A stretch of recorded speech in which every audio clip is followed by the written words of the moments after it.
हाय, आज का session start करते हैं। Time value of money. Investment adviser level 1 certification exam से टॉपिक लिया गया है।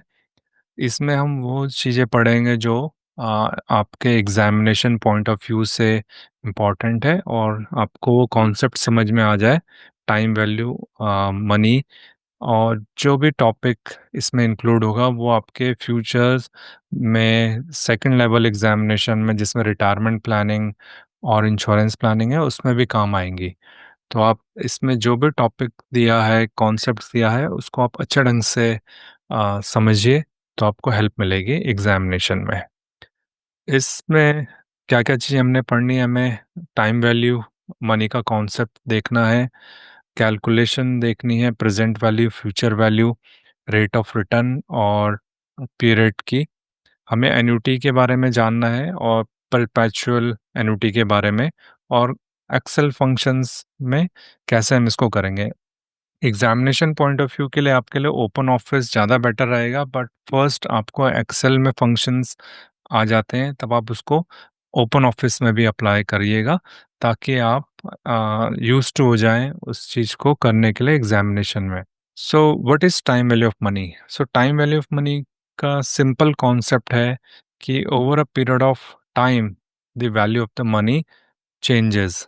मतलब जैसे जैसे टाइम बीतता है, मनी की वैल्यू चेंज हो जाती है। हम ये नहीं कह सकते जो पैसा आप आज मिल रहा है वो 1 साल बाद, 1 महीने बाद या काफ़ी सालों बाद सेम रहेगा। It will change definitely. एक तरीका तो ये है कि वो चेंज किस पर्सपेक्टिव से हो रहा है, वो रेट ऑफ रिटर्न से हो रहा है। दूसरा, वो इन्फ्लेशन से भी चेंज हो सकता है, राइट? तो इन्फ्लेशन की वजह से जो परचेजिंग पावर है मनी की, वो भी कम होती है, और अगर वो पैसा इन्वेस्टमेंट कर रहे हैं तो उसकी वजह से भी टाइम वैल्यूज के हिसाब से आपका अमाउंट चेंज हो जाता है। So money today can earn interest, right?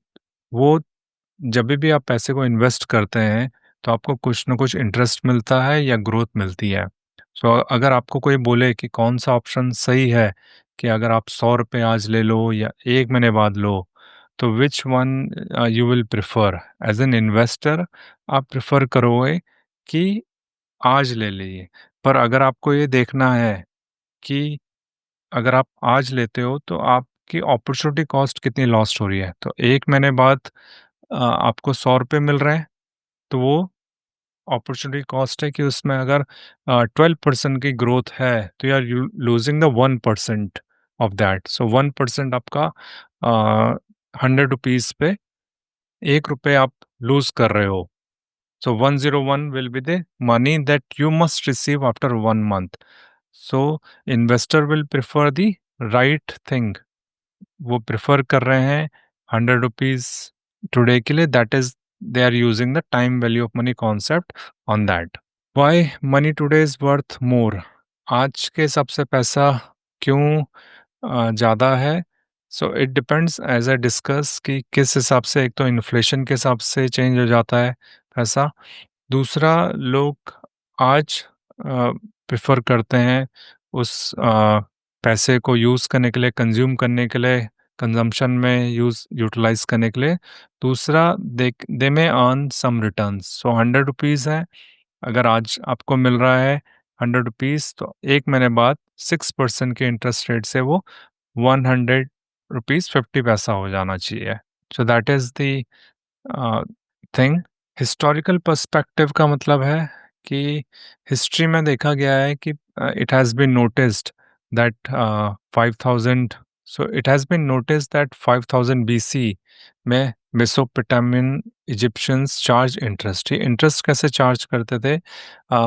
जैसे कि अगर कोई सीड्स बोरो कर रहा है, तो वो एग्रीकल्चर में यूज़ करेगा उस सीड्स को, तो अगर वो कितने नंबर ऑफ सीट्स ले रहा है तो उसको एक्स्ट्रा सीट्स देने होंगे। So that is the way they are using the time value of money concepts on borrowing any goods. So वो गुड्स कुछ भी हो सकता है, right? Key points in time value of money. So जो भी फ्यूचर इनफ्लोज हैं उसको डिस्काउंटेड करेंगे आप प्रेजेंट वैल्यू में लाने के लिए, तो उसको हम डिस्काउंट रेट कहते हैं। प्रेजेंट जो इनफ्लोज हैं वो कंपाउंडेड होते हैं, उनको हम फ्यूचर वैल्यू कहते हैं। जो बाद वाले कैश फ्लोज अगर आपको मिल रहे हैं वो कम वैल्यूएबल होते हैं। फॉर एग्जांपल अगर मैं एक टाइमलाइन क्रिएट करूं, इस टाइमलाइन में T0, T1, T2, T3, T4, T5, T6, T7, T8, अगर एक कैश फ्लो 10,000 रुपीज़ का फिक्स्ड है तो फर्स्ट ईयर में उस कैश फ्लो की जो वैल्यू होगी वो ज़्यादा होगी compare to the cash flow which has been received the same amount, वो कम हो जाएगी। कैसे? क्योंकि अगर हम उसको डिस्काउंट करके आज के टर्म में लेके आ जाते हैं तो उसकी present value will be less. Higher rate lower PV, अगर रेट ज़्यादा होगा, डिस्काउंट रेट ज़्यादा होगा तो प्रेजेंट वैल्यू भी कम होती जाएगी, उतनी ज़्यादा कम होगी। सो अगर कोई 1,000 रुपीज़ 3 साल बाद किसी को मिलते हैं तो आज की तारीख में अगर उसकी प्रेजेंट वैल्यू 5% के डिस्काउंट रेट से देखेंगे तो वो 864 रुपीज़ होगी। अगर 8% के हिसाब से देखेंगे तो 794 होगी। सो इसी कॉन्सेप्ट के हिसाब से अगर आप इस कैश फ्लो को देख रहे हैं कि 3 साल बाद 1,000 रुपीज़ अगर किसी को मिलता है तो उसमें 5% के हिसाब से उनको 864 रुपीज़ आज के वैल्यू है। तो अगर सपोज करो अगर आपको कोई 900 रुपीज़ देता है और आपको कहता है कि रेट ऑफ इंटरेस्ट 5% है, तो आप 900 रुपीज़ आज लेंगे या 1,000 रुपीज़ 3 साल बाद लेंगे? तो which one you will choose? You will choose 900 rupees if you want to invest that amount, it will be more than 1,000 rupees after, क्योंकि 864 जो वैल्यू है वो आज की प्रेजेंट वैल्यू है। और जब हम इन 900 रुपीज़ को फ्यूचर वैल्यू में लेके जाएंगे तो it will be much higher than the 864, much higher than the 1,000 rupees. So ये यहाँ पे हर किसी की पीवी एक पॉइंट पे लेके आते हैं, उस पॉइंट को हम आज पे खड़े रह के देखते हैं उस टाइमलाइन में क्या वैल्यूज़ है। तो इसकी पीवी ज़्यादा हो, किसकी पीवी ज़्यादा होगी? T1 की, T2, T3, T4, T5, T6, T7, T8।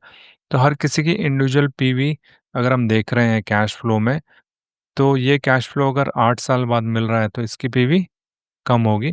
पर अगर डिस्काउंट रेट और ज़्यादा होगा, if the discount rate is higher the present value is again lower than the lower interest rate, lower discount rate. Parameters क्या क्या देखे जाते हैं टाइम वैल्यू में? कैश फ्लोज देखा जाता है। कैश फ्लोज क्या रिसीव हो रहा है, कैश फ्लोज कितना जा रहा है।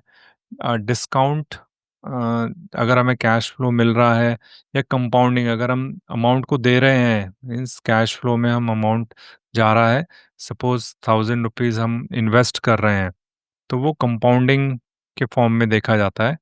और 1,000 रुपीज़ अगर हमें चाहिए तो आज हमें कितना इन्वेस्ट करना है वो डिस्काउंट में देखा जाता है। ड्यूरेशन कितने टाइम पीरियड के लिए वो रहेगा। Frequency of the interest, so interest कैसे चार्ज होता है, क्या वो मंथली के हिसाब से होता है, एनुअल या क्वार्टरली? सो अगर मान लीजिए एनुअल हो रहा है, मंथली हो रहा है या क्वार्टरली हो रहा है तो उस केस में किस में आपको फ़ायदा मिलेगा? तो प्रेजेंट वैल्यू देखते हैं। प्रेजेंट वैल्यू, जब भी हम प्रेजेंट वैल्यू के बारे में बात करते हैं तो हमारे दिमाग में आता है कि what is the future cash flow. So future cash flow क्या है, उसकी वैल्यू आज कितनी है। अगर सपोज एक अमाउंट है 50,000, इसमें एग्जांपल दिया है 50,000, 5 साल बाद अगर आपको मिलता है तो आज इसके 6% से प्रेजेंट वैल्यू कितनी होनी चाहिए? So 36,362 will be the present value. ये निकाला कैसे? This is a formula.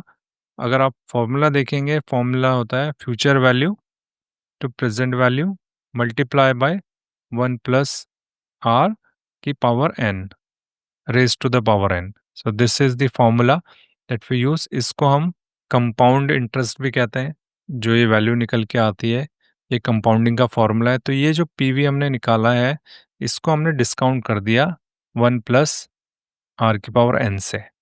So 50,000 divided by 1 plus 6% को 0.06 लिख देंगे, तो ये 1.06 की पावर 5 हो जाएगा. So the value will come here 37,362. इसको आप एक्सेल में भी कैलकुलेट करके देख सकते हो और नॉर्मल कैलकुलेटर से भी कर सकते हैं. सो 50,000 डिवाइडेड बाय 1 प्लस 0.06 और 5. 37,362 is the value which is coming here. ये वैल्यू निकल के आ रही है. अगर ये तो था वन टाइम, अगर हम किसी का निकाल रहे हैं, सो प्रीवियस में हमने क्या करा, सिर्फ एक ही कैश फ्लो था. सो दिस इज अ टाइमलाइन 5 साल बाद, 5 इयर्स में, और हम T0 पे लेके उसकी प्रेजेंट वैल्यू निकाल रहे हैं. सो ये कितने साल है, 5 इयर्स है. एक सिंगल पेमेंट, या तो हमें सिंगल पेमेंट या सिंगल कैश फ्लो है, इसको हम सिंगल कैश फ्लो कह सकते हैं. अगर कैश फ्लो लगातार है, रेगुलर है, the cash flows are regular, what will be the present value for that. So cash flow का मतलब है कि अगर आप इन 5 सालों में किसी को 10,000 रुपये मिल रहे हैं regularly, after 1 year, after 2 year, after 3 year, after 4 year, after 5 years, तो ऐसे करके इन कैश फ्लो की प्रेजेंट वैल्यू कैसे निकलेगी. एक तरीका तो है कि आप हर किसी की प्रेजेंट वैल्यू निकालें, पहले साल वाले की, दूसरे साल, तीसरे साल, चौथे साल, पांचवें साल, या आप एक फॉर्मूला याद रखें, उस फॉर्मूले में उस वैल्यूज को डालें और तब निकालें. क्योंकि अगर आप एक एक करके निकालेंगे तो it may be time consuming for that. आपको एक एक्सेल में एक टेबल बना के इसको करना पड़ेगा, फिर उसका सम करना पड़ेगा निकालने पे, तो उसमें काफ़ी टाइम निकल जाएगा. अगर आपके पास नंबर ऑफ ईयर्स ज़्यादा है उस कैश फ्लो में, मान लीजिए 15 है, 20 है, 30 है, तो तब आपको टाइम कंज्यूम हो सकता है. उस केस में आप फॉर्मूला याद रखेंगे तो ज़्यादा बेटर रहेगा. सो फॉर्मूला ये लिखा हुआ है इस तरह से कि आपको याद करने में थोड़ा चैलेंज हो सकता है, तो मैं इसको थोड़ा सिंप्लीफाई कर देता हूँ. तो ये 1 - 1 upon 1 + r⁻n then divided by r. So this is the formula. ये इस तरह से फॉर्मूला है, और जो भी कैश फ्लो होगा, कैश फ्लो वो मल्टीप्लाई हो जाएगा. ये जो फॉर्मूला है ये एन्यूटी का फॉर्मूला है. एन्यूटी एक रेगुलर पेमेंट्स होती हैं, रेगुलर पेमेंट्स, और जो जब भी annuity eight the end of the period receive हो रही है या पेड हो रही है, उस केस में ये एन्यूटी का फॉर्मूला यहाँ पे है. तब यहाँ पे देख लेते हैं क्या इसमें लिखा है. कुछ मैं वैल्यूज़ को मिटा देता हूँ. So you can see the example. यहाँ पे जो एग्जाम्पल दिया गया है उसको चेक कर लेते हैं. This example is all about. So Sham receives 6,500 per year for 8 years at 7%. तो शाम को 6,500 रुपीज़ 8 सालों में मिल रहे हैं हर साल, per year, at a rate of 7%. सो इसमें हमें फंक्शन में रखना पड़ेगा. 6,500 ये कैश फ्लो हो गया, देन 1 - 1 अपॉन 1 प्लस आर कितना है, 7%. यहाँ पे आप 7% लेके जाओगे कि पावर 8, देन आर, आर कितना हो जाएगा, 0.07. ये भी 0.07 हो जाएगा, then bracket, whatever is the value comes you multiply with that, it जो भी आएगा. तो अगर आपके पास एन्यूटी टेबल है, आपको एन्यूटी टेबल मिली है एग्जामिनेशन में, या आप फॉर्मूला याद नहीं है आपको, एन्यूटी टेबल से भी ये निकल सकता है. यहाँ पे एन्यूटी फैक्टर होगा use, PV, present value of the annuity factor, उसको मल्टीप्लाई कर देंगे. एन्यूटी फैक्टर फॉर 8 इयर्स, 8 साल का इन्वेस्टमेंट हो रहा है, रेगुलर कैश फ्लो है, 7% उसका रेट ऑफ इंटरेस्ट है. तो एन्यूटी टेबल में इस वैल्यू को देखने के बाद जो भी एन्यूटी फैक्टर आ रहा वो आप इसको ले सकते हैं और वैल्यू निकाल सकते हैं. दूसरा तरीका है एक्सेल में आप पीवी फंक्शन को यूज़ करके. सो पीवी फंक्शन में आपको रेट डालना है 0.07 या 7%, एनपीआर आपको 8 डालना है, पीएमटी क्योंकि आपको पैसा एक अमाउंट पॉजिटिव रखना है, एक अमाउंट नेगेटिव. अगर आप इसको पॉजिटिव रखते हैं, सपोज करिए, क्योंकि आपको ये पैसा मिल रहा है तो आपने पॉजिटिव रखा, पीएमटी. फ्यूचर वैल्यू आपकी ज़ीरो है, फ्यूचर में आपको कुछ अमाउंट नहीं मिल रहा है, और ये at the end of the period रहेगा। तो ये फंक्शन में आप यूज़ करेंगे एक्सेल में, तो आप इसकी वैल्यू निकाल पाएंगे। सो एक्सेल में इसमें देख लेते हैं एक्सेल में कैसे इसको यूज़ करते हैं। तो एक्सेल में प्रेजेंट वैल्यू निकाला, सो उसके बाद आपको इसकी सारी डिटेल्स वगैरह दिख जाती हैं उस फंक्शंस की, क्या क्या डिटेल्स वगैरह पूछ रहा है उसमें। रेट पूछ रहा है, एनपीआर पूछ रहा है, PMT, future value, type. Sir rate आपका 7%, 7% में लिखेंगे या 0.07 आप इसको वैल्यू में चेंज करेंगे नंबर में। एनपीआर आपका 8 ईयर्स के लिए, क्योंकि ये रेगुलर पेमेंट हमें रिसीव हो रही है, सो 6,500 8 साल के लिए हमें मिल रहा है। फ्यूचर में ये वैल्यू ज़ीरो हो जाती है, then it is also at the end of the period, then we bracket close, press enter. So 38,813.44 is a value. यहाँ पे भी आपको ये वैल्यू दिख रही है, can see that 338,813.44 is the value which comes as a regular cash flow. So जो regular cash flow में मिल रहा है at the end of the every year for next 8 years, तो इस cash flow की जो present value है वो 38,813 है। सो होप आपको रेगुलर कैश फ्लो का प्रेजेंट वैल्यू निकालना समझ में आ गया होगा। इसी तरह से आप इस फॉर्मूले को भी याद करके इसकी वैल्यू निकाल सकते हैं। और अगर आपके पास एन्युटी टेबल है तो उसमें एन्युटी फैक्टर को देखते हुए आप उस वैल्यूज़ को भी कैलकुलेट कर सकते हैं। सो एन्युटी फैक्टर आपको पता होना चाहिए कि ये at the end of the period के लिए हम ले रहे हैं, then we are able to calculate the present value as well. Future value, ये फॉर्मूला हमने एक्चुअली में पहले ही डिस्कस कर लिया था प्रेजेंट वैल्यू वाले में, जिसमें हम फ्यूचर वैल्यू अगर हम दे रहे हैं तो वो present value multiply by 1 + rate power n होता है। सो n अगर एनुअल कंपाउंडिंग है तो r और n सेम रहते हैं। अगर r हाफ ईयरली है तो n × 2 हो जाता है और r ÷ 2 हो जाता है। ये मंथली के केस में चेंज हो जाता है, तो अगर सपोज करिए मंथ्स में ये 12 में मल्टीप्लाई हो जाएगा और r ÷ 12 हो जाएगा। देन क्वार्टरली में भी ये n/4 एंड देन r ÷ 4 के हिसाब से तब वैल्यू निकलेगी, अदरवाइज आपका आंसर सही नहीं आएगा। सो फ्यूचर वैल्यू सिंपल है, इसमें हमने 5,000 के एक सिंगल कैश फ्लो, ठीक है, सिंगल कैश फ्लो की वैल्यू हम अगर हमें निकालनी है तो वो 5,000 के आफ्टर 5 ईयर्स, तो this is the value that we need to do. हम 5,000 की वैल्यू को 8% के हिसाब से फ्यूचर में उसकी फ्यूचर वैल्यू देख रहे हैं कितनी होगी। So this is the present value 5,000। Rate of interest 8% का है। आप एक्सेल में भी उस फंक्शन को यूज़ कर सकते हैं, इस फंक्शन को। यहाँ पे पीएमटी ज़ीरो रहेगा क्योंकि ये एक सिंगल कैश फ्लो है, this is a single cash flow. तो जब भी सिंगल कैश फ्लो होता है उस केस में हम इस फंक्शन को यूज़ करते हैं। अदरवाइज अगर आपके पास कैश फ्लो रेगुलर है, जैसे कि एसआईपी के केस में, या इंश्योरेंस पॉलिसी है जो ईयरली पेमेंट पे जाती है, उस केस में पीएमटी आपका इंश्योरेंस प्रीमियम हो जाएगा, या एसआईपी की वैल्यू, अगर एसआईपी को ईयरली कर रहा है, वैसे तो ये मंथली होती है, तो हम इसमें उसी के हिसाब से वैल्यू को डाल के उसकी फ्यूचर वैल्यू कैलकुलेट कर सकते हैं। कंपाउंडिंग फ्रीक्वेंसी का इम्पैक्ट, आप देखेंगे कि जैसे जैसे कंपाउंडिंग कंपाउंडिंग की फ्रीक्वेंसी चेंज होती है, वैल्यू भी चेंज हो जाती है, फ्यूचर वैल्यू। सो 5 लाख की वैल्यू, फ्यूचर वैल्यू 8% के हिसाब से फॉर 5 ईयर्स कितनी रहेगी? अगर कोई कंपाउंडिंग नहीं होती है तो ये सिंपल इंटरेस्ट आपको मिलेगा। सिंपल इंटरेस्ट निकालने का फॉर्मूला होता है principal rate and time divided by 100। तो यहाँ पे प्रिंसिपल आपका 5 लाख है, रेट आपका 8% है, टाइम आपका 5 है, divide by 100। So this is the interest, simple interest, right?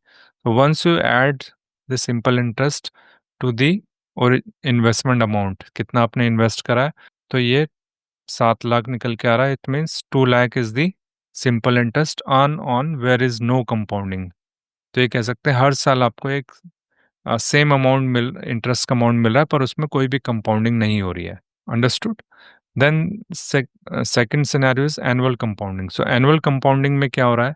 सो ये जो 5 लाख है, मल्टीप्लाई हो रहे हैं, 1 + R 8% है की पावर 5। इसमें क्वार्टरली कंपाउंडिंग है, तो मैंने आपको बताया था क्वार्टरली कंपाउंडिंग में जो फ्रीक्वेंसी वो चेंज हो जाएगी। सो एन यहाँ पे 5 × 4 हो जाएगा, और 8% को हम डिवाइड कर देंगे 4 से। 5 लाख इंटू 1 + 8% डिवाइडेड बाई 4 की power 5 × 4 20।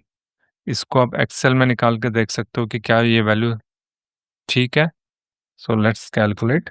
5 lakh is the initial amount, multiply by, सब पे मल्टीप्लिकेशन का साइन ने लगा दिया, देन 1 + 8% डिवाइडेड बाई 4 की पावर 20। अब देख रहे हैं आपकी जो वैल्यू है 742,973 आ रही है। इसको राउंड फिगर में करने पे इसका डेसिमल प्लेस अगर हम चेंज कर देते हैं तो ये वैल्यू अलग हो जाएगी, राइट। इसका हम डेसिमल प्लेस पे 4 हो गई, तो यही वैल्यू आपको यहाँ पे दिख रही है। This value is coming same value quarterly compounding में 5 लाख की वैल्यू। सो जैसे जैसे कंपाउंडिंग ज़्यादा होती है फ्रीक्वेंसी, वैसे वैसे आपके फ्यूचर वैल्यू पे भी उसका इम्पैक्ट आता है। Higher frequency means higher return. So daily होगी कंपाउंडिंग तो डेली के हिसाब से ज़्यादा मिलेगा, कंपाउंडिंग कंटिन्यूस होगी तो उसके हिसाब से पैसा मिलेगा, राइट। कंटिन्यूस कंपाउंडिंग भी होती है। Next is rate of return. So आपको अगर CAGR निकालना है, कंपाउंडेड एनुअल ग्रोथ रेट निकालनी है किसी भी कैश फ्लो की, तो उसको हम CAGR से जानते हैं। अगर सिंगल कैश फ्लो है तो आप उसको इस फॉर्मूले से कर सकते हैं, future value divided by present value की power 1/n, then whole thing is -1। इसको दूसरे तरीके से कहें तो एंड वैल्यू मीन्स जो एंड वैल्यू आप ले रहे हैं और जो बिगिन वैल्यू थी उसकी पावर 1/n देन -1। इस तरह से भी आपको निकाला जा सकता है। सो इसमें अगर 100 रुपीज़ 2 साल में 120 हो जाते हैं, आफ्टर 2 years 100 बिकम्स 120, तो उसका रिटर्न कितना आएगा, रेट ऑफ इंटरेस्ट कितना होगा। वैसे ही दूसरा एग्जांपल है, 11 rupees becomes 13.5 in 450 days, then what is the annual return. इसको मैं आपको दिखाता हूँ, एक मिनट। ये फॉर्मूला निकला कैसे उसको भी आप अगर आप देखेंगे, फ्यूचर वैल्यू प्रेजेंट वैल्यू, अगर आप फॉर्मूला भूल जाते हैं तो इसको याद करने का तरीका यही है। ये आर जो है इसको CAGR हम कह रहे हैं, रेट ऑफ रिटर्न कह रहे हैं। ये प्रेजेंट वैल्यू इसके डिनोमिनेटर में चले जाएगी तो PV यहाँ आ जाएगी, ये यहाँ से हट गया। ये जो n है, जब हम इसको यहाँ पे लेके आते हैं तो ये इसके पावर 1/n हो जाता है, तो यहाँ से हट गया। देन ये 1 + R है तो हमें R की वैल्यू निकालने, तो ये 1 यहाँ पे आने के बाद इधर आ जाएगा तो -1 हो जाएगा। So you get the value R FE PV power 1/n and -1। तो सिंपल है, फॉर्मूला याद करने की भी जरूरत नहीं है, बट आपको एक चीज पता होगी, future value present value and R के बीच में जो रिलेशनशिप है वो पता है, तो आप इस फॉर्मूले को भी निकाल सकते हो, और ये वैल्यूज निकालने के बाद आप इन वैल्यूज को डालेंगे तो आपका आंसर आ जाएगा। डेज वाले में आपको इसको ईयर्स में चेंज कर सकते हैं। 450 divided by 365 will become the N, ये एन हो जाएगा। इस केस में N2 है, और 100 जो वैल्यू है वो 120 हो गई है, तो एंड वैल्यू ऊपर आएगी, बिगिन वैल्यू नीचे आएगी। सो एंड वैल्यू ये है 13.5 डिवाइडेड बाय 11 की पावर कितनी है, 450/365 1/n, तो ये 365 ऊपर चला जाएगा, 450 नीचे आ जाएगा, then -1। Whatever is the value comes, you multiply that number by 100, you will get it in the percentage. जो भी वैल्यू आएगी उसको आप परसेंटेज में चेंज करेंगे, मल्टीप्लाई करेंगे 100 से तो परसेंटेज में चेंज हो जाएगा।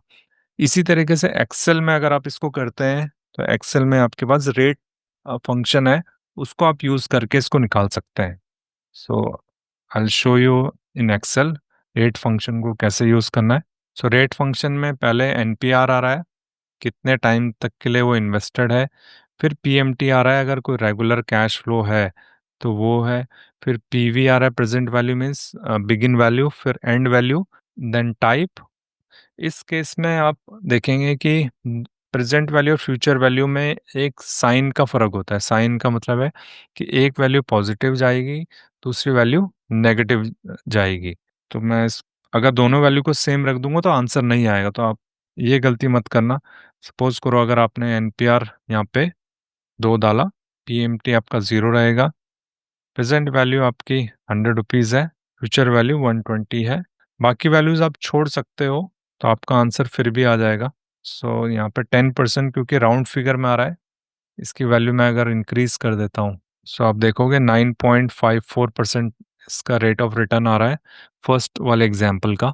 देन फर्स्ट एग्जाम्पल हो गया है। सेकेंड एग्जाम्पल भी आप इसी तरह से कर सकते हो, सेम वैल्यू इसमें रख के निकाल सकते हैं। आपको n की वैल्यू रखनी पड़ेगी, इसको ईयर में चेंज करना पड़ेगा, 450 डिवाइडेड बाय 365। एक मैं चीज़ आपको बता रहा था कि आप जब भी एक्सेल में फंक्शन यूज़ करेंगे, वैल्यूज़ को रखेंगे, प्रेजेंट वैल्यू फ्यूचर वैल्यू, तो वहाँ पे आपको ध्यान रखने की ज़रूरत है कि कौन सा वैल्यू आप पॉजिटिव ले रहे हैं, कौन सी वैल्यू नेगेटिव ले रहे हैं, दोनों नेगेटिव किस केस में लेंगे, दोनों पॉजिटिव किस केस में लेंगे, या किस वैल्यू को आपको पॉजिटिव लेना है। एक एक सिंपल एनालॉजी है, इसमें आप देखेंगे जब भी हम पैसा इन्वेस्ट करते हैं, देते हैं, हमारी जेब से पैसा जाता है, तो वो नेगेटिव में होता है। Negative means we are paying that amount, चाहे वो रेंट हो या आप ईएमआई हो, एसआईपी में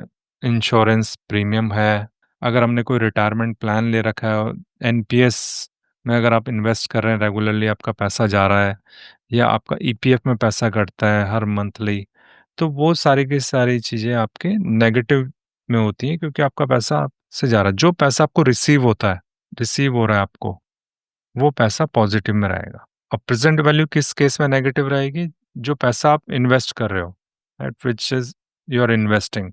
सो in case of loan, present value loan amount होता है तो ये पॉजिटिव रहता है क्योंकि आपको मिला है। इसीलिए ईएमआई जब भी आप निकालते हो पॉजिटिव वैल्यू डाल के, तो उसके वैल्यू वो रेड हो जाता है एक्सेल में। रेड का मतलब वो नेगेटिव अमाउंट है। आप कभी भी देखना, जब आप ईएमआई निकालते हैं पीएमटी फंक्शन से, तो आप उसमें प्रेजेंट वैल्यू पॉजिटिव रखते हैं तो ईएमआई ऑटोमेटिकली नेगेटिव आ जाती है। मैं आपको दिखा देता हूँ ताकि आपको थोड़ा आइडिया लग जाएगा। सपोज मुझे एक ईएमआई निकालनी है, एक हाइपोथेटिकल सिनेरियो ले लेते हैं। पीएमटी रेट मेरा 8% है, होम लोन 30 साल का है, 360 मंथ्स है, प्रेजेंट वैल्यू 50 lakhs है, फ्यूचर वैल्यू 0 है, एंड भी 0 है। इसमें एक गड़बड़ होगी, मैंने इंटरेस्ट को डिवाइड नहीं करा 12 से। तो आप देख रहे हैं ये वैल्यू नेगेटिव आ रही है। नेगेटिव का मतलब है कि पैसा जो भी बोरोर है वो पे करेगा, जो कस्टमर है वो पे करेगा, इसलिए वैल्यू नेगेटिव आ रही है, राइट। तो you understood this part. Periodic payments, जैसे ईएमआई के केस में अगर हमने एक सिनेरियो लिया है, ईएमआई के केस में एक पीरियोडिक पेमेंट्स होती हैं, तो पीएमटी फंक्शन को यूज़ करा जाता है। और यहाँ पे जो टाइप है वो हमेशा एन रखा 0 रखा जाता है, फ्यूचर वैल्यू 0 हो जाती है, प्रेजेंट वैल्यू लोन अमाउंट होता है, एनपीआर कितने महीने तक वो पेमेंट होगी, और रेट ऑफ इंटरेस्ट जो भी रहेगा उसको 12 से डिवाइड कर दिया जाता है। जैसे यहाँ पे एक एग्जांपल दिया है, 30 lakhs का लोन है, 6.5% रेट ऑफ इंटरेस्ट है फॉर 20 years। तो मंथली रेट निकालने के लिए आपने 6.5% को डिवाइड करा 12 से, एन को आपने मल्टीप्लाई करा 20 × 12 विच बिकम्स 240। देन जो पीएमटी फंक्शन में आपने चीज़ों को रखा तो आपकी ईएमआई निकल के आ गई। अगर रेट चेंज हो जाता है, कम हो जाता है, 6.25% का रेट हो जाता है, कम होता है, तो ईएमआई भी उसी हिसाब से चेंज हो जाएगी। और ईएमआई आपके एक्सेल में जो फंक्शन है उसमें आप रखेंगे, ये वैल्यूज पॉजिटिव रहेगी, फ्यूचर वैल्यूज 0 होगी, क्योंकि eight the end of the last payment the loan amount become 0। तो जो लोन आपने लिया है, जो पीवी आपने लिया है, वो 0 हो जाता है। टाइप हमेशा 0 रहेगा इन केस ऑफ लोन। और any payment that you receive at the and, यहाँ पे पेमेंट रिसीव नहीं हो रही, यहाँ पे पे हो रही है। फाइंडिंग पीरियड, एनपीआर को कैसे निकालना है? सो एनपीआर फंक्शन का मतलब है कि अगर आपके को कोई ईएमआई बताता है, ईएमआई की वैल्यू देता है, जैसे इस केस में 12,000 वैल्यू दी है, रेट ऑफ इंटरेस्ट दिया है 8% का, रेट ऑफ इंटरेस्ट है 5 लाख का, लोन अमाउंट है। तो कितने सालों में या कितने महीनों में ये पे होगा, क्योंकि ईएमआई ये मंथली है। सो जो एनपीआर आएगा वो भी पर मंथ के हिसाब से आएगा, पर मंथ के हिसाब से निकलेगा। रेट ऑफ इंटरेस्ट को आप डिवाइड करोगे 12 से, then you get the values. आप एनपीआर फंक्शन में ये वैल्यूज को रखोगे, you get the 48.97 months. Actually में अगर आप देखोगे तो पॉइंट में मंथ्स का कोई तुक नहीं बनता है। तो क्योंकि ये सिनेरियो है, उस केस में यहाँ पे हमें इसी हिसाब से इस वैल्यू को निकालना होगा, राइट। तो एक्चुअली में ये इक्वल टू 49 मंथ्स रहेगा, right. Annuity, very important concept. जब भी कैश फ्लो रेगुलर इंटरवल में आता है, fix cash flow regular interval में होता है, तो उसको हम एन्यूटी कहते हैं। एन्यूटी में आपके पास फिक्स अमाउंट आपको कैश फ्लो आ रहा है, फ्लोटिंग एन्युटी है जिसमें cash flow rate of interest के हिसाब से चेंज हो रहा है। फिक्स एन्युटी का एग्जांपल यहाँ पे दिया है पेंशन पेमेंट्स। तो जैसे रिटायरमेंट के टाइम पे जिसको भी पेंशन अमाउंट चाहिए होता है, पेंशन की वैल्यू चाहिए होती है, वो वैल्यू आपकी एन्युटी पेमेंट्स होती हैं जो रेगुलर इंटरवल पे मिल रही हैं, उसको फिक्स एन्युटी। सो एन्युटी दो तरीके से होती है। एक होती है ऑर्डिनरी एन्युटी, जो at the end of the period मिल रही है, या रिसीव हो रही है, या पे हो रही है। जैसे ईएमआई हम पे कर रहे हैं eight the end of the period, और जो एसआईपी है वो हम कब पे करते हैं, या इंश्योरेंस प्रीमियम है। तो ईएमआई हमेशा eight the end of the period पे हो रही है, तो वो ऑर्डिनरी एन्युटी आ जाती है, उसको हम ऑर्डिनरी एन्युटी करते हैं। अगर कोई रेंट पे कर रहा है at the end of the period, so वो ऑर्डिनरी एन्युटी का एक एग्जाम्पल हो सकता है।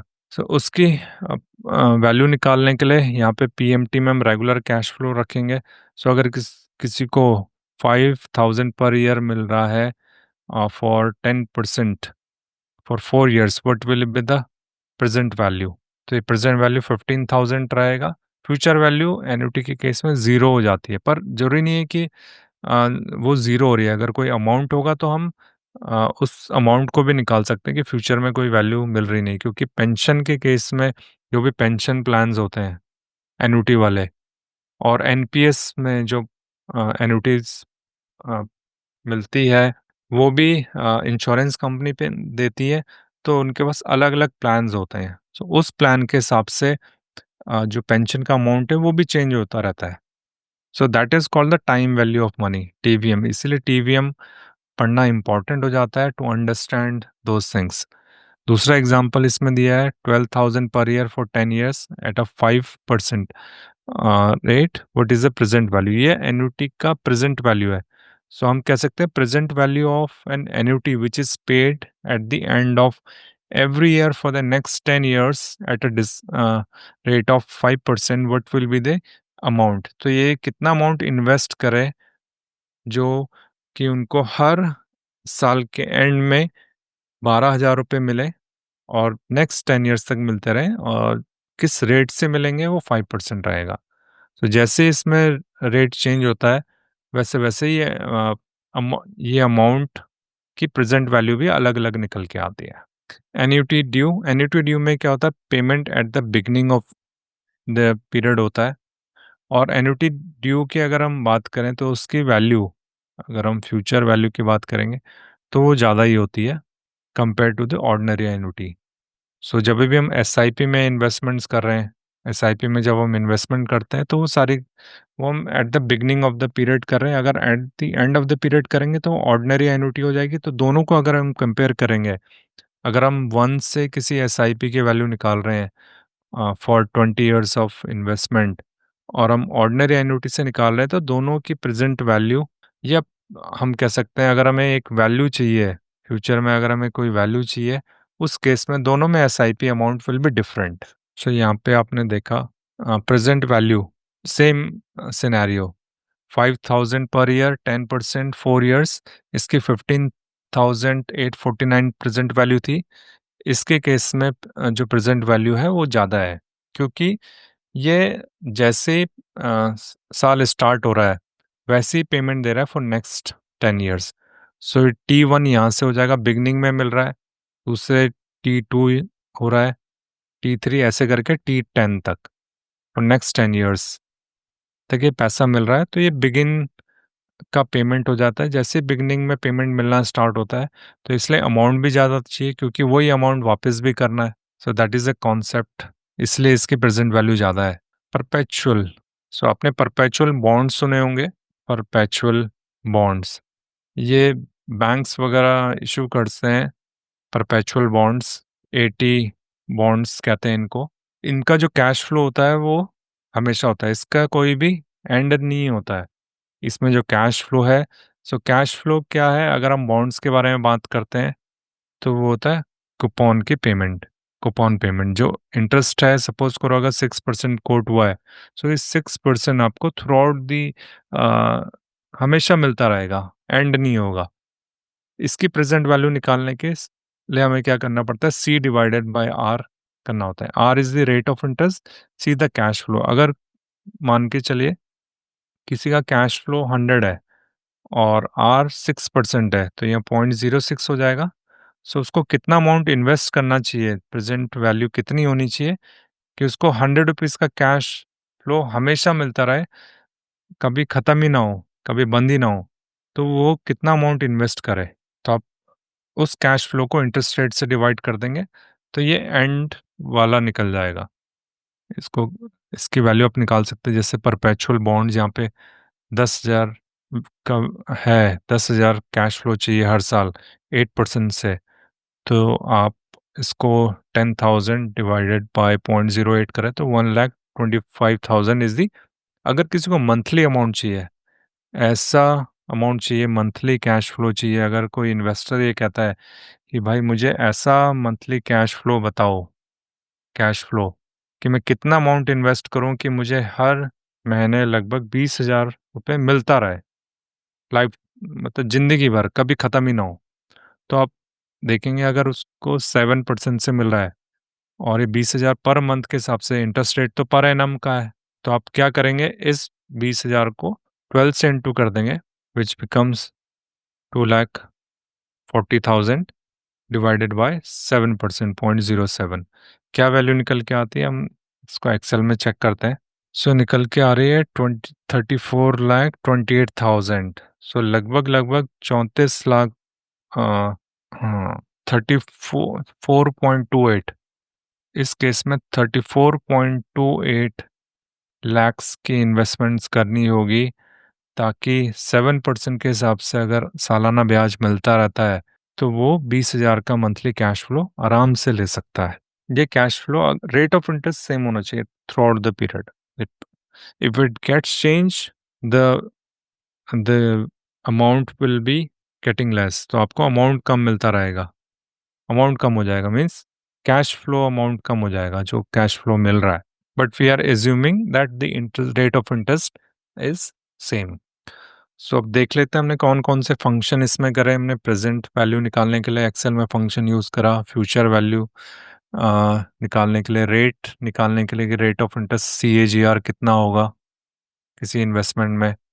अब PMT निकाला हमने, EMI, लोन की EMI, ये SIP में भी काम आ सकता है। ये रेट ऑफ इंटरेस्ट SIP के लिए भी निकालने के लिए काम से। NPR, अगर हमें लोन की वैल्यू दे रखी है तो हमें ये देखना है कि कितने टाइम पीरियड में वो लोन खत्म हो जाएगा, तो वो NPR के लिए काम आता है।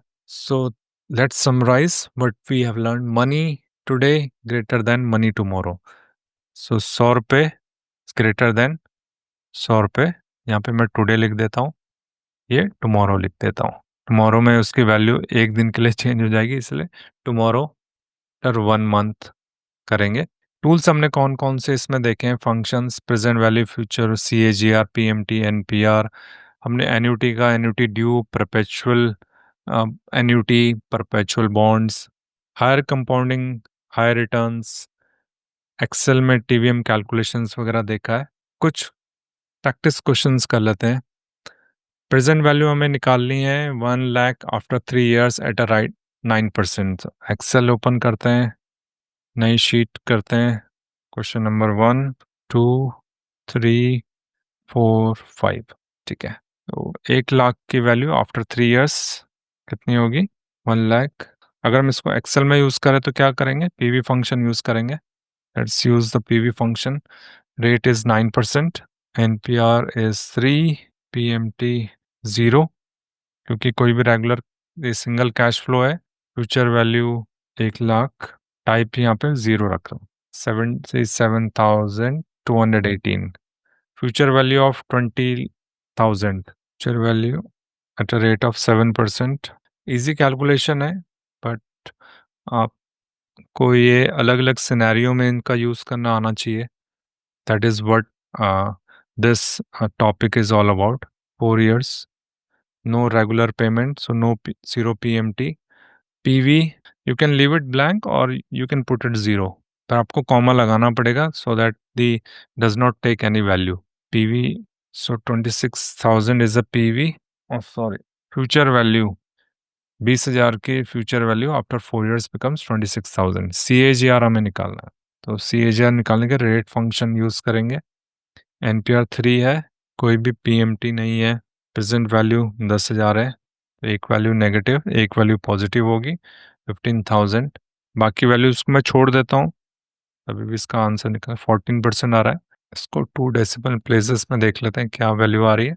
EMI of 15 lakh, 7%, 15 years. जब भी हम EMI की बात करते हैं तो वो हमेशा मंथली बेसिस पे हो रही है, तो यहाँ पे हम PMT फंक्शन में जब भी यूज़ करेंगे तो रेट को मंथ में चेंज करने के लिए डिवाइड कर देंगे 12 से। NPR हमारा 15 × 12 हो जाएगा, और प्रेजेंट वैल्यू 15 लाख है, तो ये अमाउंट पॉजिटिव में रहेगी। Then future value 0, then type 0। So 1348 is the EMI। क्योंकि 15 साल का लोन है इसीलिए EMI इसमें कम आ रही है। अगर ये लोन कम का होता, कम ड्यूरेशन का, तो EMI ज़्यादा होती। Value of the perpetual bond simple है, 5,000 मुझे हर साल चाहिए, उसको मैं इंटरेस्ट रेट से डिवाइड कर दूंगा 0.1, 50,000। अगर ये मंथली होता 5,000 का, तो मंथली को मुझे ईयरली में चेंज करना पड़ता, 15 को मुझे 12 से इंटू करना पड़ता, देन इंटरेस्ट रेट से तो मेरा अमाउंट अलग आता। आप यहाँ पे देख रहे हैं 6 लाख होता मेरा, वैसे मेरा वैल्यू कितना है 50,000, क्योंकि मुझे सिर्फ ईयरली कैश फ्लो चाहिए। बॉन्ड्स में क्योंकि एक बार में ही कैश फ्लो आता है, so in case of bonds we get a yearly cash flow, तो वहाँ पे हम परपेचुअल बॉन्ड्स की प्रेजेंट वैल्यू निकाल सकते हैं। तो हम ये बता सकते हैं कि कितना अमाउंट, जो भी रेट ऑफ इंटरेस्ट आ रहा है, तो कितना अमाउंट इन्वेस्टर ने इन्वेस्ट करा है उस बॉन्ड्स को खरीदने में। So that is the investment amount. The present value is talking about the investment amount, so that they are getting the regular cash flow with the same rate of interest और same rate of coupon rate. जो भी coupon rate है bonds का, perpetual bonds का, तो उसका जो coupon आएगा वो रेट ऑफ इंटरेस्ट से कितना अमाउंट इन्वेस्ट कर रहा है उसके हिसाब से उसकी वैल्यू निकल के आ जाए। So that's it from my side. Hope you understood the concepts. Practice the questions, examples which is given in the workbook. It will help you. उसके बाद केस स्टडीज़ में आप इसको करिए। केस स्टडीज़ में देखिए जो जो फंक्शंस वगैरह यूज़ हुए हैं टाइम वैल्यू ऑफ मनी से रिलेटेड, उनको दोबारा से रिवाइज करिए तो आपको हेल्प मिलेगी। And to get more questions related to the NISM certification exam, you can visit our website bfsicourses.academy.com। bfsicourses.com में आप जा सकते हैं, और BFSI Courses Academy गूगल में सर्च करके you will get that information.